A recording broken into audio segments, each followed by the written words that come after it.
கஞ்சா வியாபாரிகளுடன் தொடர்பில் இருந்ததாக கூறி நடிகர் மன்சூர் அலிகானின் மகன் அலிகான் துக்ளக் கைது அப்படின்னு ஒரு செய்தி ஒன்று பார்த்தேன்.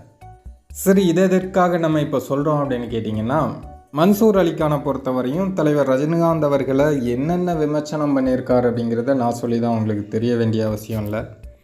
ஏகப்பட்ட இடங்களில் தலைவர் ரஜினிகாந்த் அவர்களை அதுவும் ஒருமையிலெல்லாம் விமர்சனம் பண்ணியிருக்காரு இந்த ஆள்.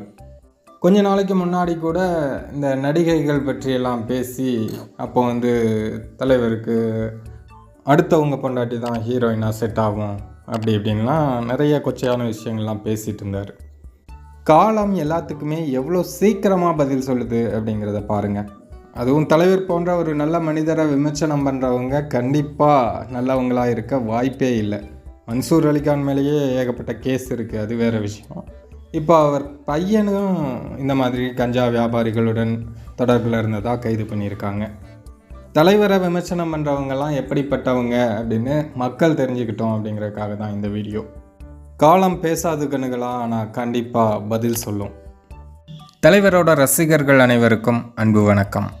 நம்ம சேனலோட வளர்ச்சிக்கு நீங்கள் உதவணும் அப்படின்னு நினச்சிங்கன்னா ஸ்க்ரீனில் தெரிகிற கூகுள் பே, ஃபோன்பே நம்பருக்கு உங்களால் முடிஞ்ச உதவிகளை பண்ணலாம். நீங்கள் பெருசாக தான் உதவி பண்ணணும் அப்படிங்கிற அவசியம் இல்லை. நீங்கள் கொடுக்குறது ஒரு 10 ரூபாயாக இருந்தாலும் நம்ம சேனலோட வளர்ச்சிக்கு அது மிகப்பெரிய உதவியாக தான் இருக்கும். நீங்கள் இதுவரையும் கொடுத்த ஆதரவுக்கும் இனிமேல் கொடுக்க போகும் ஆதரவுக்கும் நான் தலைவணங்கி நன்றி சொல்லிக்கிறேன்.